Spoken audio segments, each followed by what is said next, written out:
Welcome to Texas First with MJ Dawson. In part one, Dr. Peter McCullough laid bare the suppression of early treatments, the push for vaccines at all costs, and the unacceptable human toll we were never told. Part two takes it further.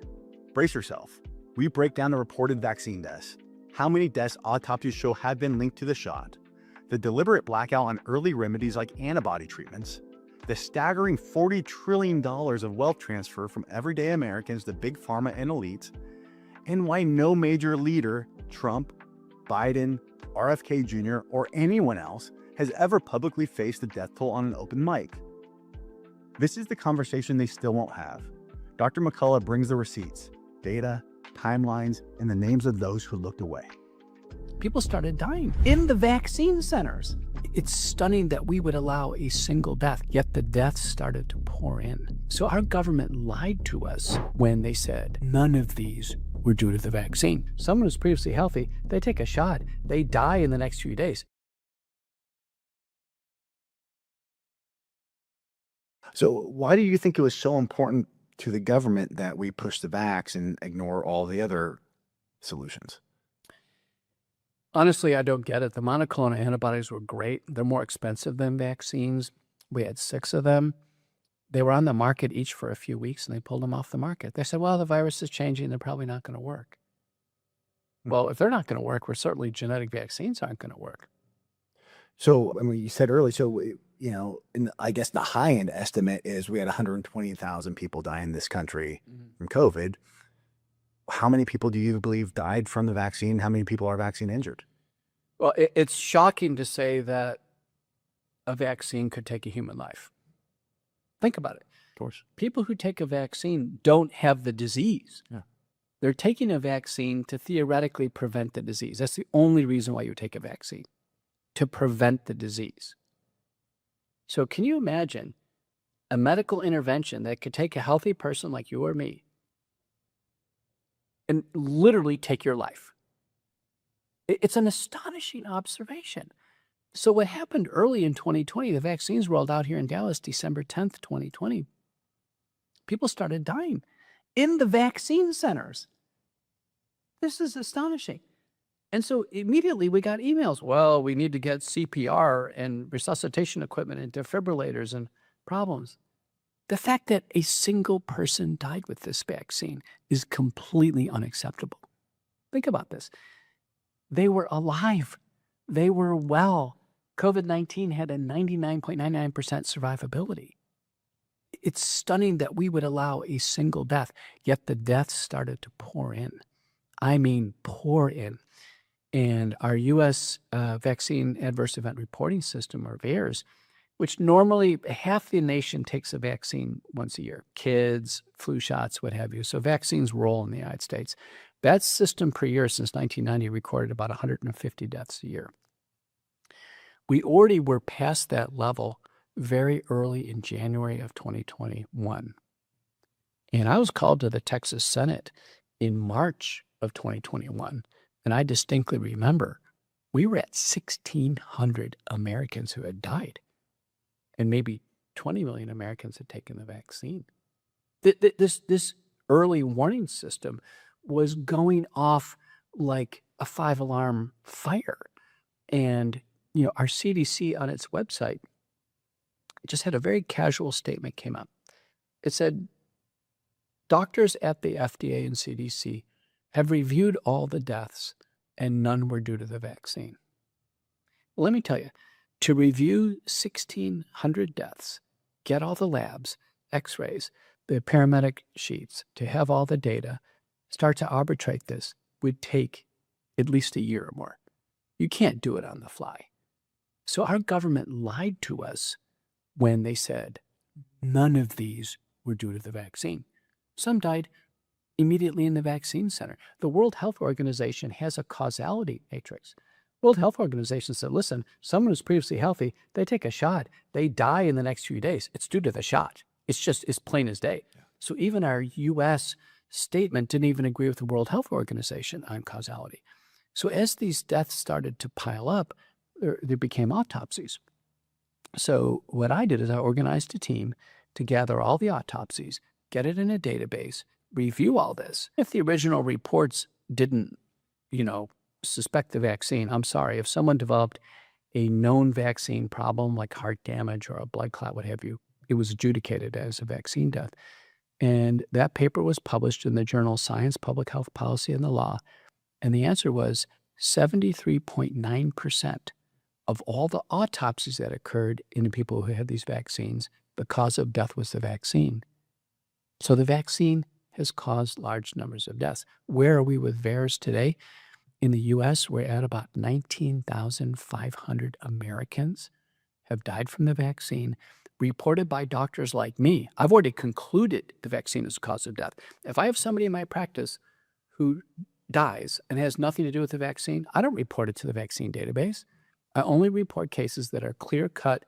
The vaccine has caused the death. So VAERS indicates causality by proxy of reporting.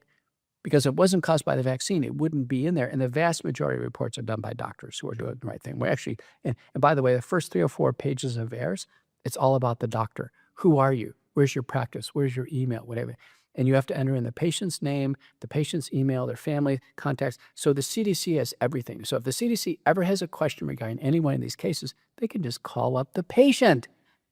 To my knowledge, they haven't called a single patient on death. Well, here we are today, 19,500 Americans have died of the vaccine. In FDA testimony, there's been conjecture of, well, what if we don't have the vaccine card? What if the patient dies at home and they're just taken to a funeral home? Who accounts for that? So there is an underreporting factor, an estimate.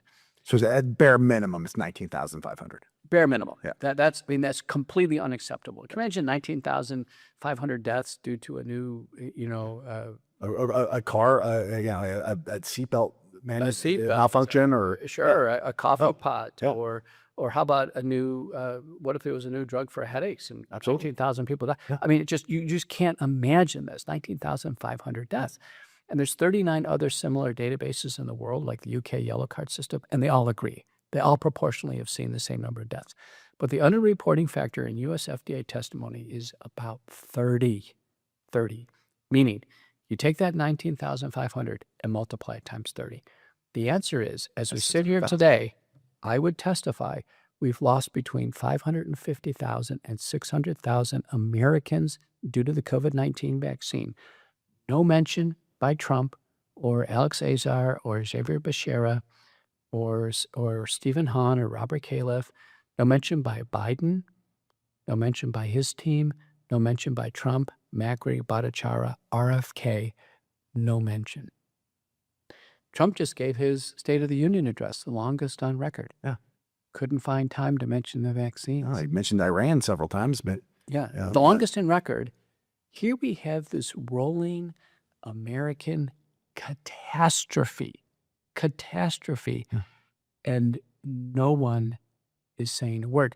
Now, sadly, some people who actually know what's going on still are not saying a word. Now, I've been on RFK's podcast before he went into office. I talked to him like this. Yeah. He knows for sure the vaccines have caused large numbers of deaths. Absolutely. He hasn't said a word. And Why? to me, that's the greatest concern. And you know what? Trump is not immune either. By personal conversation, Senator Ron Johnson has sat on Air Force One on a long flight. He's reviewed everything with Trump. Senator Ron Johnson will tell you Trump knows the COVID vaccines have caused catastrophic death in the United States. Trump knows. There's a Rasmussen survey, which is a representative U.S. population survey of adults. And 56% of American adults believe the COVID vaccines have caused large numbers of deaths. This is astonishing. No government in the world has admitted that these deaths are going on. No government in the world has initiated a safety review. No government in the world has opened the vials to inspect them for quality or purity. And no government has pulled them off the market. They're still in 140 markets worldwide. It's criminal. It's mind-boggling. People said, well, Dr. McCullough, what if you went to Washington? I said, the first thing I do is I pull these off the market. And they say, well, Trump would fire you. I said, let him try. Yeah. I'd walk into his office, and it'd be 2 minutes with Trump. I say, listen, these things are gone. They're not safe. I'm a doctor with medical authority. You're not. They're gone. Yeah. Period. I don't care what you try to do. It's not Trump's call. The people who have the authority to pull these off the market are Robert F. Kennedy and Marty McGree. They're in the hot seat. And since they've taken over, there's been about 500 deaths on their resume now. Listen, everybody is having a problem develop for them professionally. There is blood on their hands. And that's just this. I mean, I would imagine there's a whole lot of other health conditions that are causing. Almost everybody I know that took the vax is in way worse shape now than they were 5 years ago. It's stunning. I mean, virtually every disease possible, from the Pfizer dossier, which Pfizer tried to block its release for 55 years in court. The FDA wanted to withhold Pfizer's 90-day safety data. The US FDA did in court. And fortunately, civil liberties attorneys prevailed. We got the release of the documents slowly. But there was over 1,400 different new diseases caused by these vaccines because the vaccines load the spike protein from the virus in the body. The spike protein was devised in this Chinese biosecurity lab. It's not a natural protein. We can't break it down. It gets into all the tissues. We've seen diseases like you just can't imagine. And public figure after public figure go down, and they make no mention. I mean, here's an example. I think a former President Biden, he's publicly taken 6 COVID-19 vaccines, messenger RNA vaccines. The vaccine doesn't get out of his body. Yeah. We have one of my patients here in Dallas. We've studied him in research. He has circulating Pfizer in his bloodstream 3.6 years after the shots. Human body can't get rid of it. The spike protein is multiplying in his body. He's loaded with it. So what happens to Biden? He develops clearly advanced, neurocognitive disease. And it's interesting. It's not pure Alzheimer's and it's not pure Parkinson's, but it's a blend. And that's exactly what I've observed in my practice. And there's a paper from Rowe and colleagues in Korea clearly showing as soon as you take these shots, the risks of dementia skyrocket. Wow. That happened to Biden. The other thing that happens to Biden, as he's president, remember the president is getting very meticulous care. Yeah. I said, I'm a doctor. It's easy to check the prostate and measure the blood PSA. We stay on top of this. In my practice, I never let my patients ever get advanced prostate cancer because we're on top of it. It shouldn't happen. Yeah. What happens to Biden in the presidency? He develops a turbo cancer. And prostate cancer is Gleason grade 9. It's already outside the prostatic capsule, and it's spreading through his pelvis and his spine. He clearly has a vaccine injury syndrome, but it doesn't stop there. How about Herb Kirkstreet, my favorite ESPN college announcer? He gets COVID in 2020, says he has long COVID, and says he's taking a COVID vaccine. As a doctor, I'd say, no, you've already had the illness. You're already loaded with the spike protein. What does he do? He takes the shots, develops deep venous thrombosis and multiple blood clots, nearly loses his life. Goes on blood thinners, misses all kinds of events. It's like, Herb, what are you thinking? How about my favorite weatherman, Al Roker, publicly takes multiple shots on TV? What happens? He's preloaded with the vaccine, then he gets COVID, then he gets multiple blood clots and nearly loses his life. Or how about our star from Dallas, Deion Sanders, who, remember Deion, when he was in Dallas, he got a turf toe, he had a toe amputation, he's got a family history of peripheral arterial disease. What does he do? He promotes the vaccine, promotes the vaccine, promotes the vaccine. He's actually trying to denigrate Aaron Rodgers for not taking it. Aaron made the right decision. Yes, he did. Well, what happens? Deion Sanders takes a bunch of vaccines publicly. He develops blood clots, arterial and venous, nearly loses his leg. He's in the hospital. He comes out in a wheelchair. He looks like a cancer patient. He's had multiple surgeries. He does a whole docuseries on this. The vaccines are known to cause blood clots. Deion Sanders is loaded with blood clots. Does he ever mention the vaccines as a problem? No. Does Herb Kirkstreet? No. Al Roker? No. President Biden? No. I would be screaming from the rooftops if they did that. But it doesn't stop there. Look at Deion Sanders. He later on, a couple of years later, develops a rapidly aggressive bladder cancer, a turbo cancer of his bladder. I'm a medical doctor. I've seen patients for 4 decades now. I've never seen a bladder cancer in a man in his 50s so severe the whole bladder's removed. So now Deion Sanders' bladder's removed. He's going to collect urine in a pouch. Or how about Justin Bieber? Justin Bieber and his wife take the shots.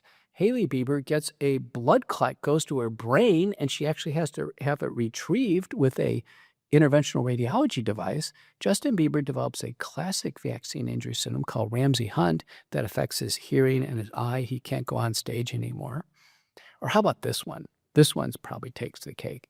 Sean Casten, Democratic congressman from Illinois, pushing the vaccine, tweeting, got to take the vaccine.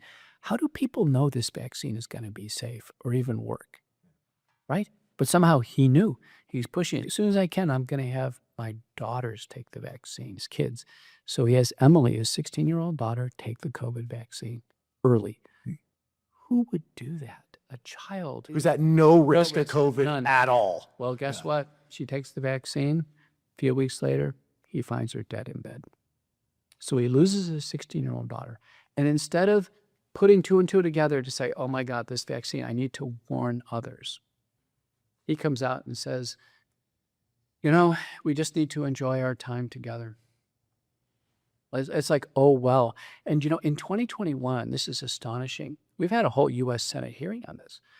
This idea of getting heart inflammation and having a cardiac arrest, it was suppressed by the U.S. government. The Israelis... We're watching it live on TV in these football games. Yeah, we watched it happen in the European leagues and soccer.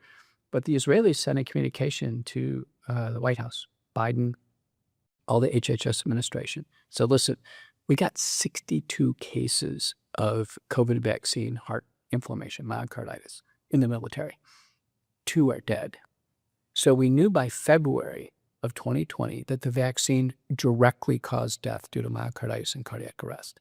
The government actually tried to hide this. The communications say, ooh, we better not let this go out because it's going to reduce our enthusiasm for vaccination. Similar communications, by the way, occurred in Australia. Melissa McCann in Australia reported. So by February of 2021, correct. They knew this. It was known. Now, with this 2 weeks into Biden's presidency, right, they know this already. Second month of Biden, they knew, and it's covered up. We've actually, or Senator Ron Johnson has generated a Senate report. There was a cover up. But let me tell you, by August of 2021, Washington University in St. Louis, the first author is Verma and colleagues, New England Journal of Medicine, 42-year-old man takes 2 shots of Moderna, comes in, I think 2 weeks after his second shot, and dies right in front of them of massive heart inflammation. They can't save him. They can't save a 42-year-old man in Washington University in St. Louis, one of the best medical schools in the country. They do an autopsy. He has fatal Moderna vaccine myocarditis. They show pictures of it in the New England Journal of Medicine. No comment from the US FDA, no comment from public health authorities, no comment that medical schools, listen, I was at a major medical center then. We didn't have any grand rounds on this. There was no email that came out.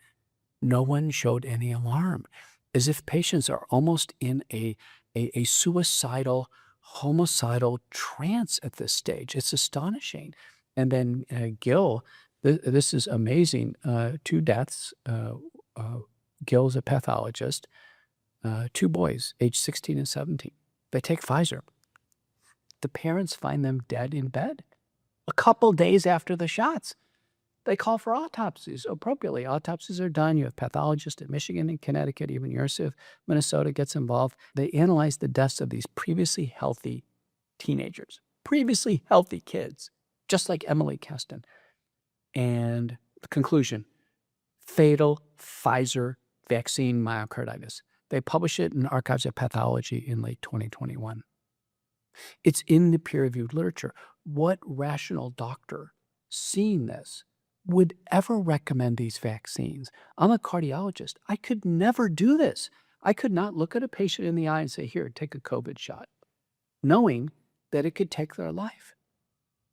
So what do you recommend for people that did take the vax, that want to be able to get back to be as healthy as it can be? What do you recommend for them? It's critical. And by the way, in many ways, the infection is also of great concern. 90% of us have had it.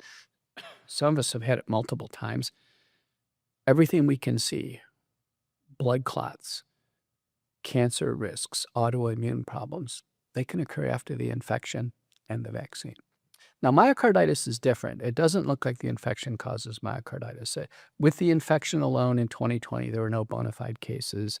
And the autopsy studies have never found the virus in the heart or heart damage. So that's actually a false claim by the American College of Cardiology that says there's more myocarditis from the infection in the vaccine. I've heard that. That's completely incorrect. So they've never found any cases of someone catching COVID, developing myocarditis from the COVID, correct? Correct. There's never been an MRI confirmed case or a clinically adjudicated case. Wow. It's a false claim. Now, it comes from automated data that show elevations in what's called blood troponin in the hospital, which occur with other pneumonias. And it's just like this casual association, never investigated. Whereas we have COVID vaccine myocarditis, autopsy proven, nailed down. I mean, we just got this down.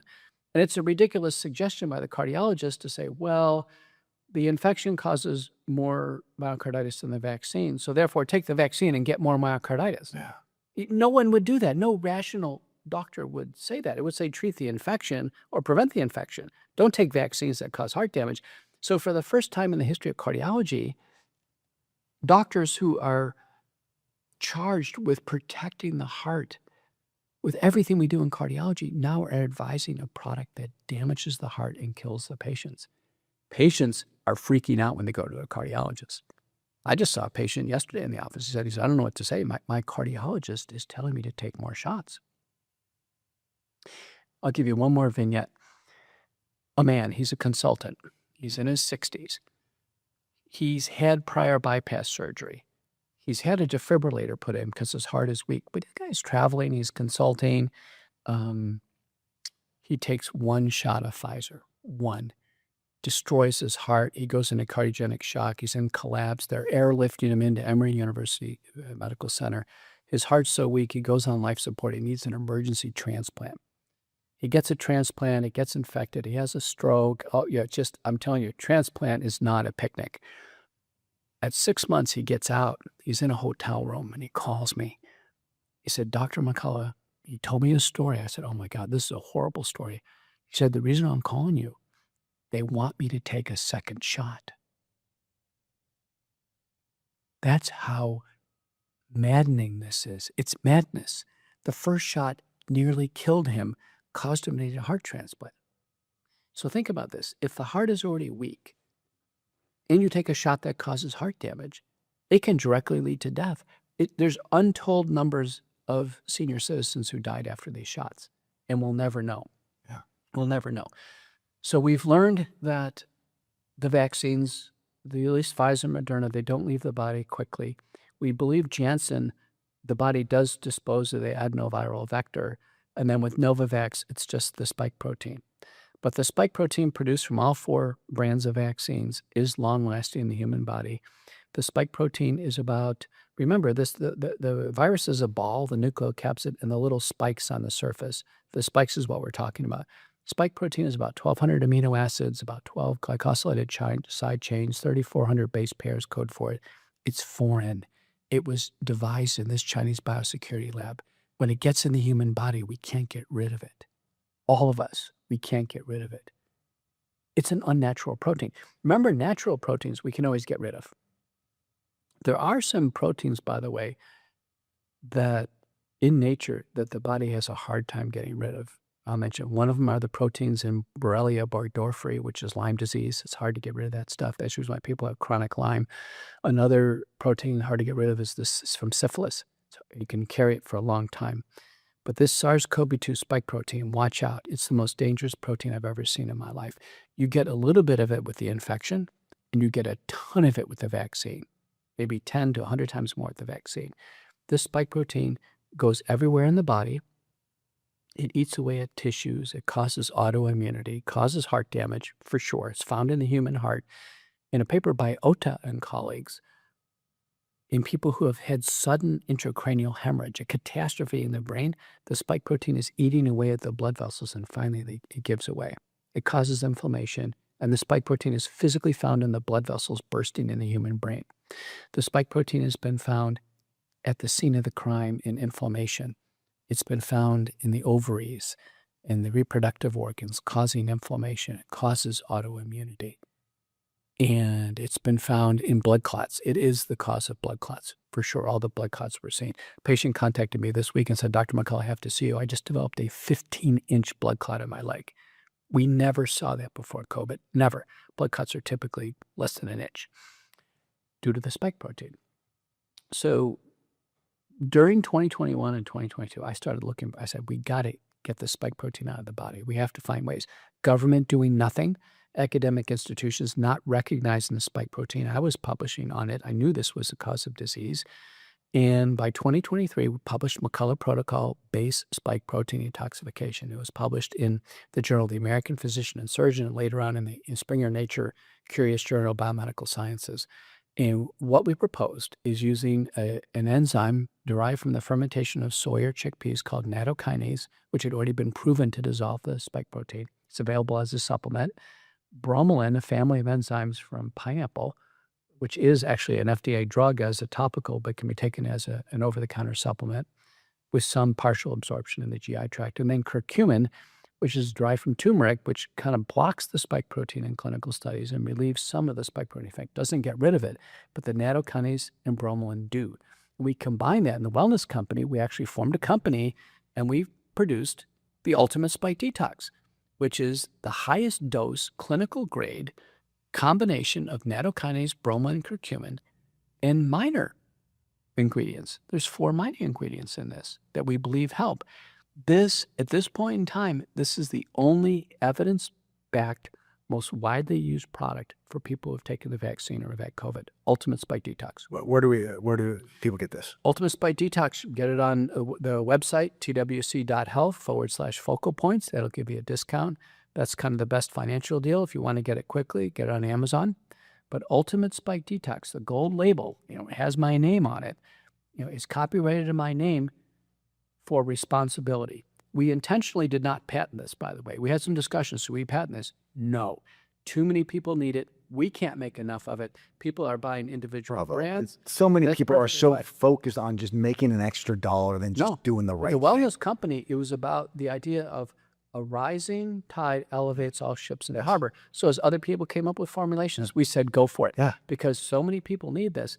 Now, the average person needs this for over a year. Wow. For over a year. Because it's slowly, spike proteins everywhere. Let me give you a case example. Me. So I had COVID once in 2020. I had some pulmonary involvement. I needed steroids. I was on hydroxychloroquine.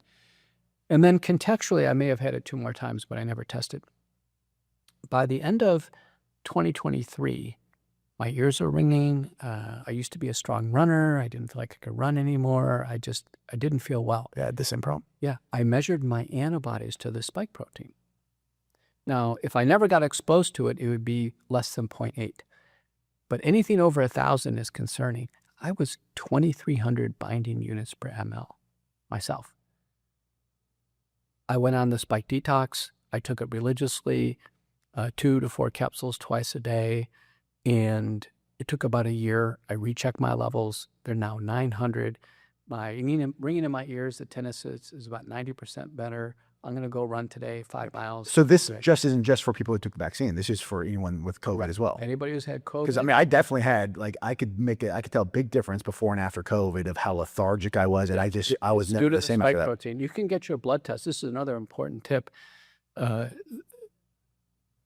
The blood test is an antibody which indirectly reflects how much spike you've been exposed to, but it's very accurate. The best test is LabCorp. So we have LabCorp offices all over the United States. So if you go to LabCorp on the website and go to Labs on Demand, Infectious Diseases, COVID Antibody Test, click on it, get a user ID and password, you can actually order your own test. You don't need a doctor. So go to LabCorp. You should do this. Order your own test, and you pay $69, and then it's already set up in LabCorp. You go in the office that day, get your test. By the end of the day, you're going to know your number. This is very important. Wellness Company, we produced a guide, an entire spike guide. I'll send it to you. You can put it as an attachment. The guide is 6 pages, shows you how to interpret this. If you're less than 1,000, you're free and clear. My co-author, John Leake, he had COVID once. He's never had a problem. We checked John. He's like 400. My wife breezed through it. She's 200. When I see people with heart damage and blood clots, they're 5,000, 10,000, 15,000, 25,000 people are wrecked. Most people at 25,000, they literally, their lives have been wrecked by the vaccines. So the antibody test is enormously useful. It has a correlation with the actual amount of spike protein of about 0.8, 0.9. Soon there's going to be a spike protein direct test And so that's going to be very useful. But people need to know, what did the pandemic do to them, both the infection and the vaccine? Yeah, absolutely. And no, and you can't get straight answers from anyone. I mean, we just learned we can't trust the CDC. We can't trust the Health Organization. Like, Well, they're it's doing no spike protein research. The Biden administration spent $1 billion on long COVID. Long COVID is due to the spike protein. Not in a single one of these projects did they measure or consider the spike protein. They tried to treat inflammation, or they tried to treat oxidative stress or some other process. They missed it. Now we got the new administration. I know these people. They know the spike protein is the problem. They've done nothing. I don't understand why. Like, there's some kind of horrible secret everyone's covering for, and I don't get it. Like, I mean, But listen, whatever secret is, it's all over the world, and it's simultaneous, and it's all at once. Yeah. So how can the same thought pattern be in officials in Japan? I have that in China, and yeah. How can it be? How can it be all over the world people are thinking the same way? This is astonishing. So my co-author, I'll just preview a bit, is going to be a fantastic book. John Leake, who's probably one of the best contemporary authors. He's clearly the world's greatest historian right now. He's right here in Dallas. John should probably be on your show. He's just submitted his manuscript on what's called mind viruses. Mind viruses. And Elon Musk is using this. Wait, actually, literal mind viruses, or the Elon Musk of, like, you've been propagandized. That's it. Yeah. Mind virus, Elon Musk actually just tweeted this out yesterday, that there's some type of contagiousness of thinking. Contagiousness of thinking. And people begin to think the same way. No, it's everything but the spike protein. I don't know what's causing it. Yeah. Patients come in. I had a patient not take the vaccine, but had COVID a couple times, developed a blood clot from his ankle to his hip. He goes into the Mayo Clinic. He goes, listen, I just had COVID. I think the blood clot's due to COVID. And I'm telling you, the literature has hundreds and hundreds of papers showing the infection clearly causes blood clots. Clearly. Yeah. And it's the spike protein from the infection is in the blood clots. It's physically there. Mayo Clinic says, no, it's not due to COVID. It's a complete oblivion. The chief of cardiology there is someone who trained under me at University of Washington. So one of my very frustrated patients, and typical patient I see is seeing dozens of doctors, goes to the Mayo Clinic. He said, I am seeing Dr. Peter McCullough in Dallas, Texas for this. Yeah, I'm the most published person in the world on this. Yeah. There's nobody at Mayo Clinic who's published more on this. And they said, we know who Dr. McCullough is. They do, because I've given grand rounds there. I know them. And they said, and we know about his research. He said, we do not acknowledge it. So that it's an intentional blind eye all over the world. So this is an astonishing revelation. What is in the minds of people? We've outlined it in this interview. There was the suppression of early compassionate care to reduce hospitalization and death. There was the promotion, the uniform promotion all over the world of mass vaccination, which was a total disaster. It was unsafe, completely ineffective, did not save a single life. And now there is a complete oblivion to solutions to help people through long COVID and vaccine injury syndrome. So when someone is taking the vaccine and they've had all these problems, they go to institutions. They have nothing to offer. The doctors are baffled. In fact, to make matters worse, some centers, now fortunately they stopped doing this, but someone brought me their daughter who didn't take the vaccine, but she had terrible long COVID. She's from this area around here. And she could barely go to school. She couldn't concentrate. She had all the features of long COVID. And they were searching for doctors before they met me. They went to a long COVID clinic at Texas Children's in Houston. And do you know what they offered her as the treatment? The vaccine. So they even loaded her with more vaccine. And at that point in time, she became bedridden.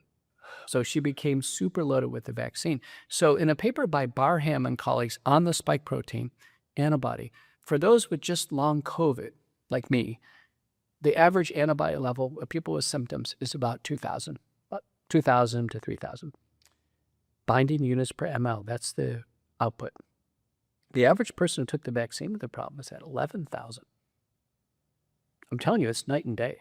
Everybody should get their COVID antibody test. And as soon as we get the COVID antigen test, they should get that done.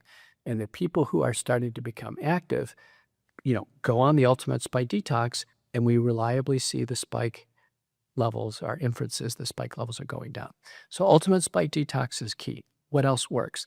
N-acetylcysteine may help denature the spike protein. That's another supplement. The best one is at Wellness Company. It's called Ultra NAC. That can be added. Another thing that I think really works is the spike protein and messenger RNA has been found in breast milk. 2 papers by Hannah and colleagues. So clearly, it comes out in secretions. So breast milk is modified sweat. I'm telling you, it comes out in sweat. And remember, we initially saw the wave of athletes dying, and after that, we didn't see anything. They sweat it all out? They sweated it out. I guarantee they sweat it out of their bodies. I guarantee it. Interesting. My son sadly took 3 shots. We're greatly worried about him. We tell him, Sean, please take a spike detox. And he doesn't want to hear bad news, obviously. But fortunately, he's a terrific athlete. He's ranked in the world in the half Ironman, and he just sweats like crazy all the time. He's probably sweated out of his body. My patients have had the largest drop in spike, are great sweaters. That's interesting. Now that I think about it, around the time I started doing saunas religiously, it was when I started feeling better. There you go. I was doing saunas for a completely different reason, but I feel like, that really discovered did it. help. Yeah. Yeah. So Completely by accident. we advise patients intentionally going to saunas. Some people say, well, doctor, I can't afford to go to Lifetime Fitness or what have you. I said, listen, get an infrared sauna, the little teepees at home. Go in there, put on a winter cap, bring in some electrolyte solution, and sweat. And I've had some great results with sweating and dropping the spike levels, in addition to spike detox. Spike detox probably should be continued indefinitely. It's also a mild blood thinner, which is important. I've never had somebody develop a new blood clot on spike detox or develop myocarditis, and we've never had anyone develop a cardiac arrest once they start spike detox. So we live in this interesting day where people, they don't get punished for lying anymore, but you absolutely get punished for telling the truth. So I would love to hear about all the ways they've tried to come after you, all the lawsuits you've had to deal with, all the ways, just for doing nothing but tell the truth. From the outset, I don't lead with that. I know some doctors do. I don't lead with that because this great crisis that we've been in, this time of great controversy, is really about people who have been, diseased or disabled or have lost their lives from the infection or the vaccine. Fortunately, you and I are not in that category. We've done okay. So it's really not about us with preserved health. It's really about those individuals. But I can tell you from the very beginning, I got a sense of this from the very first McCullough Protocol paper. Now, previously, I've published it in New England Journal of Medicine. I've published in Lancet, JAMA. I'm one of the most published doctors in my field in the world in history. So it was not hard for me to change my focus to an emerging infectious disease. Essentially, now I have done an infectious disease fellowship because I've really had 6 years of dedicated effort on this, and I have tons of clinical experience. My very first paper published in the American Journal of Medicine, a highly rated journal. I discussed it with the editor, Joe Alpert, who I know. It comes out in August of 2020. This should have been the biggest news of 2020, that there now is an organized protocol to treat COVID-19. I do reach out to the Association of American Physicians and Surgeons. I help them create a home treatment guide. We tried to cobble together a network of doctors who were following the McCullough Protocol, and then it was copyrighted in my name. But, which was unusual to me, and I'm the editor, I was the editor of 2 major journals. I'm an editor right now of a major journal, is the letters to the editor. Normally, if someone disagrees with a paper and they want to voice their opinion, they can write a letter to the editor. It's perfectly fine. But normally we limit it to 2, maybe 1. I got 6 letters to the editor of this paper in August of 2020. I said, well, what was the contention? And I got one from Duke, from McGill, from Monash University in Australia, Brazil, very prominent institutions. They said, Dr. McCullough, you can't treat COVID-19. You can't do this. You don't have enough evidence. And well, as these letters came in, there was more and more evidence. And I said, listen, this is an emerging illness. We're not going to have the answer handed to us, in large randomized trials. They take years to do. We're going to have to use our clinical judgment and find products that have signals of benefit, acceptable safety, and put them in the combination. That was the rules that we played by with the McCullough protocol. And so each time my letter became a bit more assertive, my response, I said, overcome your fear and join me in treating people and helping them avoid hospitalization and death. This isn't a game of evidence. There will never be enough evidence. When I testified in the U.S. Senate November 19th, 2020, the minority witness, Ashish Jha, who became the coronavirus coordinator for Biden, he said that again, Dr. McCullough, you don't have enough evidence. I'm an evidence-based physician. He said, the only thing that will have enough evidence is the vaccine. Isn't that convenient if you're a vaccine promoter? Guess what? Ashish Jha was at Event 201. I'm telling you, this was about the vaccine from the very beginning. So with my paper in American Journal of Medicine and the AAPS home treatment guide, and then my Texas Senate testimony by February of 2021, before I publicly opined about the vaccines, I had no public opinion. I was asked that in the U.S. Senate in November of 2020. Said, do you have any opinion on the vaccines? We had just heard a press release at that time. No opinion. Expressing no opinions on the vaccine, I was notified by my employer that that my contract was not going to be renewed. I had a very extensive contract, and a non-renewal of a contract was tantamount to termination, and there would have to be a 2/3 board vote, and the president would have to sign off as. And the reasons would be an act of moral turpitude, losing a medical license, or dying. Yeah. None of those things happened. And when this came down, I said, It's just for not having an opinion. I said, are we going to follow the contract here? No, we're not following the contract. So this is the new normal in COVID. We noticed contracts weren't being followed, and there was going to be a sequence of professional reprisals. So I've been through several of these kind of employment professional reprisals. Are we going to follow contracts? Are we going to honor anything? No. And so now I'm in completely independent practice. I only answer to myself. My office is at LBJ in Preston. If you go to www.petermcculloughmd.com, you can learn about getting an appointment to see me. And, patients come from all over the world to see me. But, the professional reprisal has been severe, but it didn't stop there. In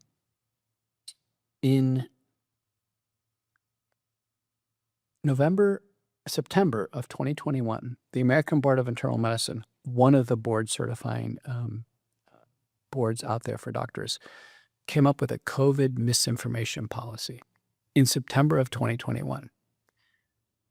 I was a frequent contributor on Fox News, Newsmax, I was on ABC. I clearly was one of the most visible doctors on COVID in the world. And among somebody board certified with ABIM, I probably was the top person. They sent me a letter saying, you violated our policy based on your March 2021 Texas Senate testimony. I said, wait a minute. I violated a policy that didn't exist at the time. They went back in time. That's ex post facto. They said, well, you need to justify all your statements. Well, I came in, I swore an oath to tell the truth and only the truth. Right? So I'm being a public citizen on my own funds, my own effort, and I am testifying before a state senate. And now I'm subject to professional reprisal from a board certification entity. Well, I respond with all the evidence. They said, we're holding a hearing, but I couldn't attend the hearing. And then the output of the hearing is, none of your, and my responses were voluminous and carefully assembled and cited. They said, nothing you said convinces us. We're recommending that your board certification be rescinded. This is after each decade you take an exam. After 4 internal medicine exams, 3 cardiology exams, a perfect clinical track record, a brilliant research career, and really my board certification is going to be rescinded. by an ex post facto targeted, they didn't follow any rules of justice at all, none. So they said, but you can appeal. So then I get into this endless appeal for years. And as this thing started to march down, I got to November 11th, 2024. And I wrote a legal letter to the American board. And I said, I had already, secured board certification through the National Board of Physician and Surgeons. So I already had, a good board certification backup. I wrote American board. I said, listen, I resign. I'm out. And I reserved my rights. I just said a certified letter. They signed it. So I know I got them on this. About 3 months later, roughly, on their website, they just changed my status to revoked. Now, you can't revoke somebody's certification. They've already resigned it. They've already retired or resigned. You can't revoke it. They never sent me a letter. They know they can't revoke it. And then MedPage Today, which is a physician news service, sends a newsletter to all the doctors in the United States. They do a whole expose on this. Dr. McCullough has his board certification revoked. And we tried to contact him, but we couldn't get a hold of him. But why would they take an interest in, and they send an email to every doctor in the United States? Why would they? It's professional reprisal. You know what MedPage did the year before in 2021? And this is when I was in litigation. They sent a newsletter, and they said, well, each year we have the top 20 worst doctors in America. They're doctors in orange suits and in prison, and they've abused people and all these horrible things. And then they have me. There I am in a suit and tie. What made me one of the worst doctors? I was a frequent contributor on Fox News. I had published the McCullough Protocol. I'm one of the most widely published doctors. I was in clinical practice, never missed a day of clinical practice. I'm licensed in multiple states. What constituted me? So it was obvious that this was targeting. It was a professional reprisal. I had never gotten a medical board complaint in my life, ever. It turns out 25% of doctors get a medical board complaint per year. So it's common. Per year? Yeah, anybody can go on a website and just say, listen, I don't like the doctor. They charged too much. They didn't spend time with me. They were rude. I never gotten one. I had a perfect clinical track record. Then a medical board complaint comes in of someone who is not harmed. They just didn't like to hear the bad news about the vaccine, and they launched a medical board complaint. Well, I answer all this. I show the patient, I didn't deliver any therapy. The patient's not harmed in any way. I refunded the money. We should be all good. They said, no, we're taking this all the way to court. So the medical board takes me all the way to court. And there's a presentation of information. I said, I did everything I could in terms of information, what have you. And the independent doctor says, yeah, Dr. McCullough met the standard of care. She wasn't harmed. Do they conclude it's over with? Do they dismiss the case? No. They leave me under investigation for many months later. So this has been a story of professional reprisal. If you're a doctor and you attempted to treat a patient, whether it's acute COVID-19 or if you try to treat a patient with long COVID or vaccine injury, you are in the crosshairs. And to make matters worse, if you say anything contrary to the COVID-19 vaccines, it's over with. It doesn't matter if you're a doctor, a nurse, a physician assistant, your professional life is effectively over. How can any of us have any faith at all that our system is protecting us after this? After we had a system that was lobbying very hard to get us to take poison, if this ever happens again, who do we trust? Who do we listen to? People are going to go to the wellness company big time. Listen to wellness company, chief medical board. We saw this clearly. We communicated it. You see us on Fox News. You see us on Real America's Voice, Newsmax. You're going to go to a wellness company. The first thing people are going to ask their doctors is, did you take the COVID vaccine? And did you promote the COVID vaccine? Yes. Yes. Now, listen, my wife in Dallas, she sees one of the older, more prominent doctors in his field in Dallas, somebody who I know. She was scared to death of this whole issue. So she goes in to see him, and she said, Doctor, what do you think of the COVID vaccines? And, she's just a normal person. She's just not a doctor. He says, listen, he goes, I'm old. I was scared. I took the vaccine myself. He goes, I would never recommend it for a young, healthy person. And I told my wife, I said, that's an honest doctor. If the doctor admits that it's a mistake, yes, and they're fine, Listen, we got 1 million doctors. We have 500,000 nurse practitioners and PAs. Hey, I would also want to know, at what point did they admit it's a mistake? If it took them 10 years to admit it's a mistake because nobody wants to see him anymore, I'm still suspect. Well, listen, a lot of places still categorically refuse to Yeah. mention this. Think about this. You're talking to somebody who's testified 5 times in the U.S. Senate, multiple state houses of government. I've testified in the U.S. Congress. I've been on national TV hundreds of times. Has there been anybody from Harvard or the Mayo Clinic or any prestigious medical school out there saying the vaccines are the way to go? I really encourage you to take a vaccine. No one. These guys and girls are hiding in shame right now. See, listen, every time I testify in the Senate, Anthony Fauci's been given 90 days to show up, as well as Rochelle Lewinsky, what have you. They've never shown up. Yeah. Now listen, last time I testified in the Senate, RFK didn't show up. Oh, wow. Wait a minute. Washington's a small place. Yeah. You're having a Senate hearing, and you're having the most published doctor in the world Yeah. on a vaccine heart damage as the lead witness, and you don't show up? Yeah. And I've always found RFK to be one of the good guys, one of the trustworthy guys. And now it sounds like he's trying to hide he's trying to hide all this from them. Well, he's approaching things he can do. I think he's been told the vaccines are off limits, that he can work on food dyes or fluoride. But remember, the government doesn't make you healthy. You know this moniker, "Make America Healthy Again"? That's a great moniker because we're talking about health like we're today, but the government doesn't make you healthy. No. You make yourself healthy. No. Man, that's so. Going forward, like how do you feel that we need as a society? Like, do we just stop trusting government altogether and we just start following the people that prove themselves? Because that's the thing I liked about COVID is it showed who the honest people in the medical industry are. It showed who the honest people in the media was. And like, as a guy who's spent my entire life, my father has been in the media for the last 60 years. I've been in it for 30 years. Like, and I used to stand up for media whenever people talk about how corrupt the media is. Like, no, and then most of these people, they're just, they get it wrong because, they have deadlines and stuff. But like, COVID shocked me on how corrupt the media had become, and it really showed me who you can and can't trust. How do we move forward from this in a way where we know who we can and can't trust? The Biden administration had a whole program called the COVID Community Corps, CORPS, and it was $13 billion offered to the media, religious communities, sports teams, leagues.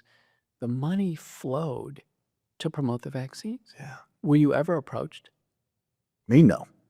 I wasn't personally, but I know others that were. Yeah. So, and it's interesting, I think there's about 4,000 local TV stations in the United States. Not a single one ever held an update about what you should do if you get COVID at home. Yeah. Listen, let's bring on Dr. McCullough. These are the principles of what you should do when you get sick. Our federal government never held a town hall meeting. This is what you should do if you get sick with COVID. To this day, no one in Trump or Biden administrations, RFK included, has faced the public on an open mic. You know, I've done hundreds of public programs across the United States. I face the public routinely. I love for you to think you have nothing to hide. And tens of thousands of people have come to Mike and said, Dr. McCullough, I have a question for you. Do you know right now you cannot ask a question of Trump? You can't ask a question of RFK or Macri or Bhattacharya.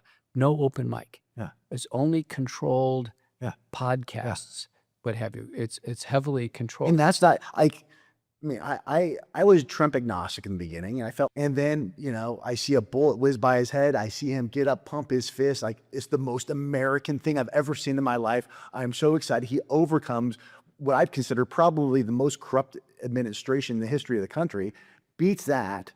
And a year and a half later, it's Epstein who and war with Iran, and no one talked about the vaccine. Like, this isn't what any of us voted for. I didn't vote for it, but this is not what people were supporting. And I feel like they've lost half their base, and the other half are the ones that you were talking about earlier with the mind virus that just will accept whatever they're told. Well, listen, I think that's a very good analysis, but we have a situation where the public is the single greatest health problem in the public's mind is the COVID vaccines. COVID, for sure. Yeah. That's way bigger than anything else. It's way bigger than food dyes or fluoride or 5G or anything else. then you have these series of just stupendous things that occur.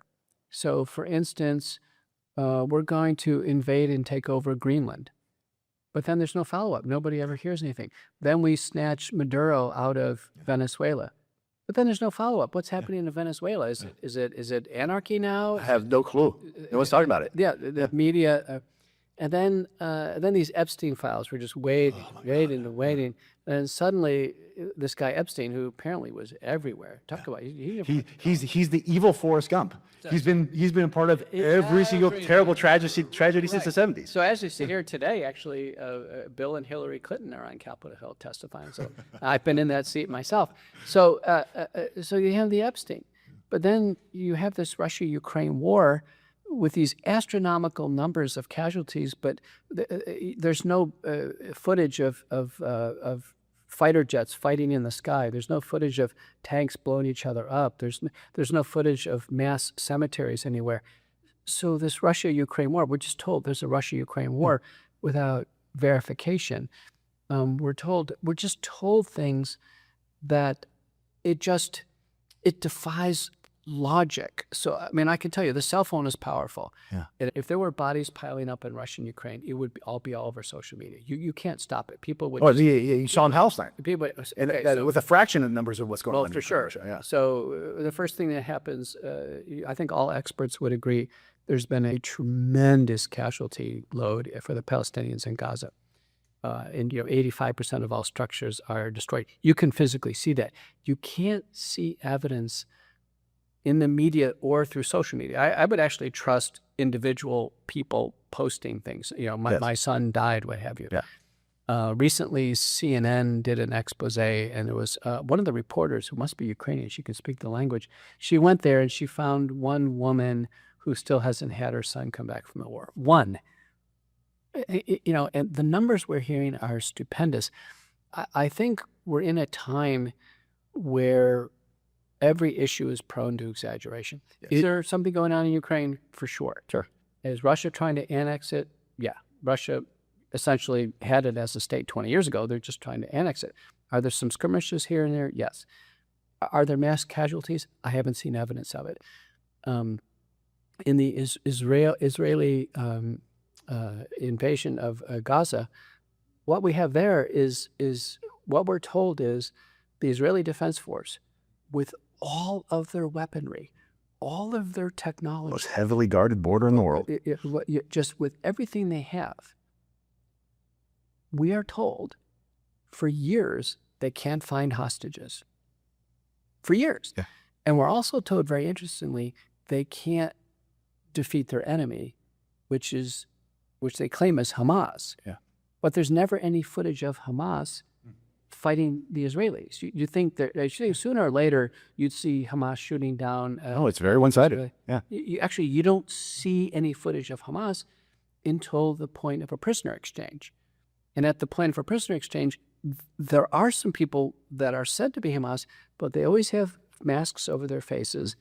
They have clean uniforms, which is interesting, and they have shiny guns. Now, there hasn't been a washing machine that's worked over there for 3 years now. So we should be suspicious. If we don't see footage of Hamas truly fighting the Israelis, we should just raise. So things are subject to, and I'll give you one at home. This is important. At one point in time in one of Trump's speeches, we were told that 21 million people crossed the border. 21 million. Governor Abbott put it in writing that 6 million people crossed the Texas-Mexico border. 6 million. Now, the human mind has trouble calculating numbers, so we have to do a little bit of a reality check. Have you been down to Austin? Yeah, actually, we just went there last weekend. Have you ever seen homeless people in Austin? Oh, yeah. Okay. It seems like a lot, Oh, yeah. right? Do you know how many homeless people are in Austin? I have no idea. About 500. So if you have 500 people, it's visible. Yeah. Now, what number of homeless people would overrun a city? Man, at that point, How about San Francisco? You'd admit, you go there, it's block after block Oh, after man, block. yes. That's the word. That and Portland are the two worst I've ever seen. Yeah, that's about 7,500. Wow. So if we had 7,500 migrants in Dallas, we'd be overwhelmed. Talking about 6 million. Yeah. We'd be overwhelmed. Here's another reality check. Around 2010, 2 million Syrians really did pour into Europe. They literally either swam or went on boats. They went to Greece and Italy. My daughter was over at the time, relief efforts, and I was over in Europe. Anywhere you went in Europe, you would find Syrians on every street corner smoking cigarettes. They were in hotel lobbies. They were everywhere. 2 million overwhelmed Europe. 2 million. And Europe's bigger than the United States. So I'm telling you, the number would be 2 million. If we had 2 million people cross the border, we would be overwhelmed. Yeah. So in Dallas, there's never been any caravans of migrants. I've been down to San Antonio. That's 2 hours away from the border. No caravans of migrants. You remember the truckers? The truckers were going to go to the border and pretend the border. I know some people on that caravan. They went down there. I asked them, I said, where are all the migrants? Where are they? You should be finding them. And now, well, we can't find any. They kind of fizzled out. They got south of San Marcos or something. They literally just stopped. Okay. The school systems in Texas are contracting a little bit. There's some on the border. McAllen's expanded by about 5% a year, a little bit. Hospitals have not seen any increase in traffic. The farmland statistics of laborers, contracting, not expanding. You go to some restaurants around here, they can't find enough workers to wash dishes. Yeah. This is during the Biden administration. Yeah. So we got to the point, I think 2 million would have overwhelmed the United States. Governor Abbott said 6 million. Now we only have at the time, only 29 million people in Texas. If what Governor Abbott says was correct, they would be on every street corner. Yeah. I had an office in McKinney here for years. Patients would drive from, Big Spring and all kinds of places, Amarillo. One of my patients came in and he goes, "Doctor, I can't take it anymore. The migrant crisis, I'm overwhelmed." I said, "Gosh, it sounds terrible." I said, "How many migrants did you see along the side of the road driving here?" "There's none." "How many do you see outside the clinic here?" "Oh, none." "They're everywhere, doctor. You just can't see them." Okay. Well, listen, I've done hundreds of public programs in the United States through the pandemic. I've stayed in hundreds of hotels. No migrants in the lobby.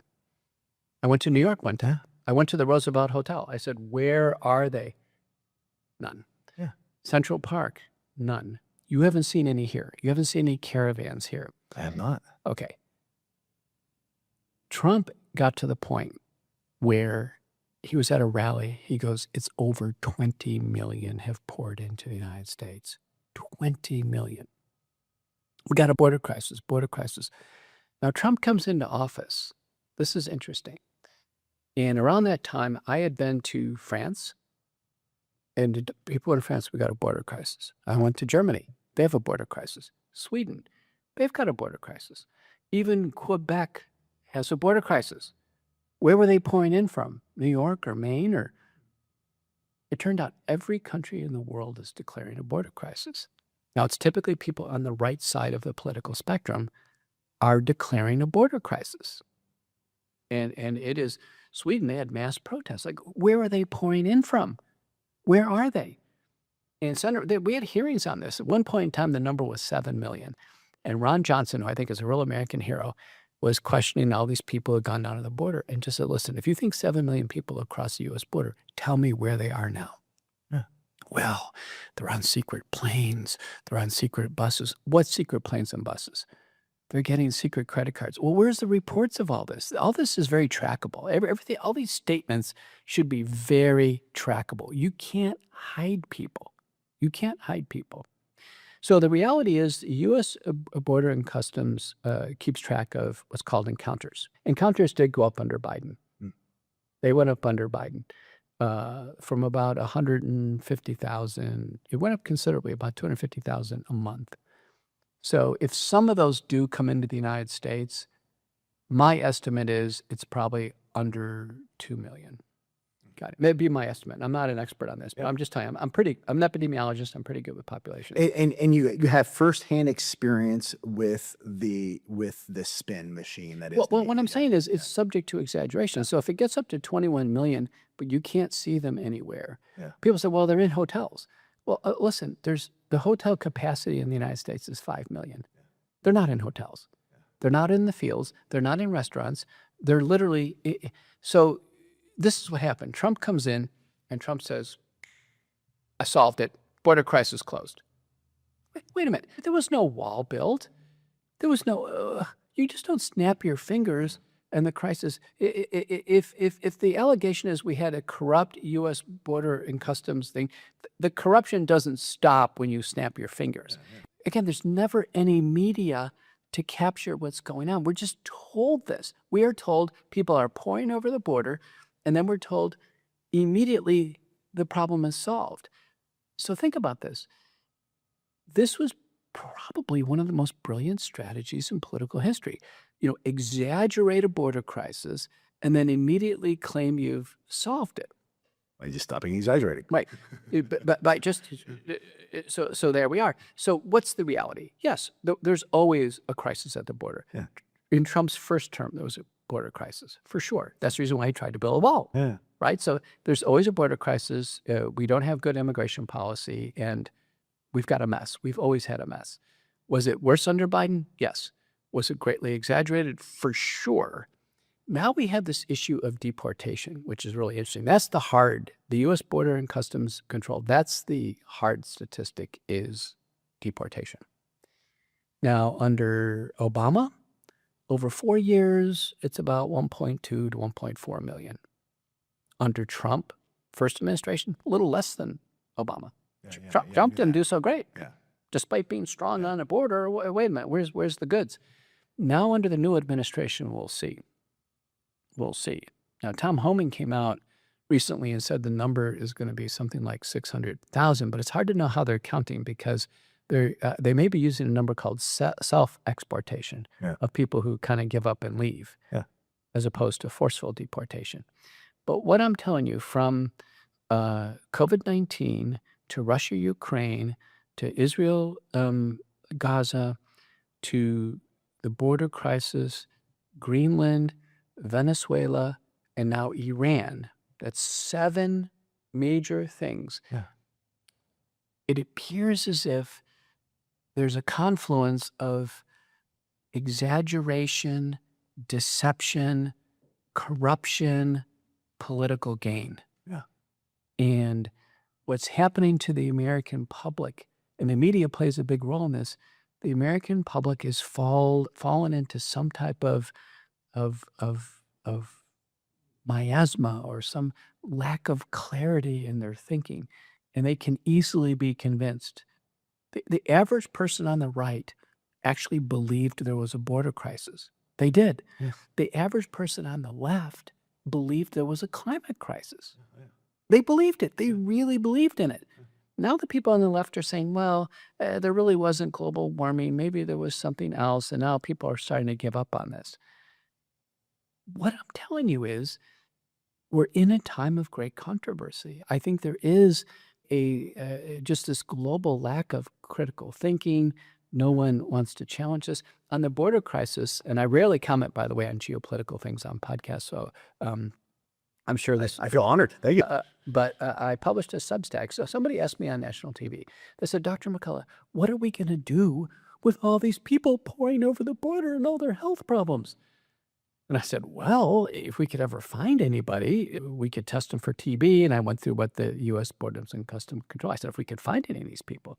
And I wrote a Substack about this, about how every country is declaring a border crisis, including ridiculous things like, Quebec. There can be no border crisis in Quebec. There can't. Sweden. There can be no border. There can't be. It's impossible.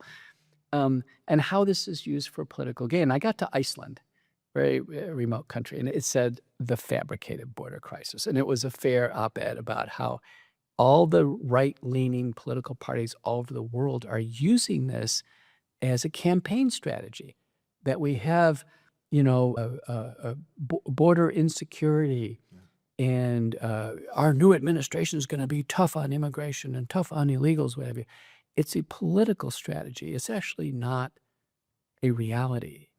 With all of these, there is some truth, Of course. and then it's greatly exaggerated for political gain. But I also think too is what you end up getting is you get a problem nobody wants to solve, because once the problem is solved, then we don't get to use it for our advantage anymore. Like I always say, like if we made racism disappear tomorrow, Jesse Jackson is out of a job. So guess who does all our racism to go away? And they say same thing with feminism, same thing with all those other things. Nobody wants to solve the problem; they just want to be able to grift off of it. But anyway, I know it's getting late, and I know you got somewhere to be. Dr. McCullough, I can't thank you enough for your time. This was I believe is the best interview I've ever had. I've really enjoyed this. This is super eye-opening, and I can't thank you enough for your time. Well, it's been great to be on the program.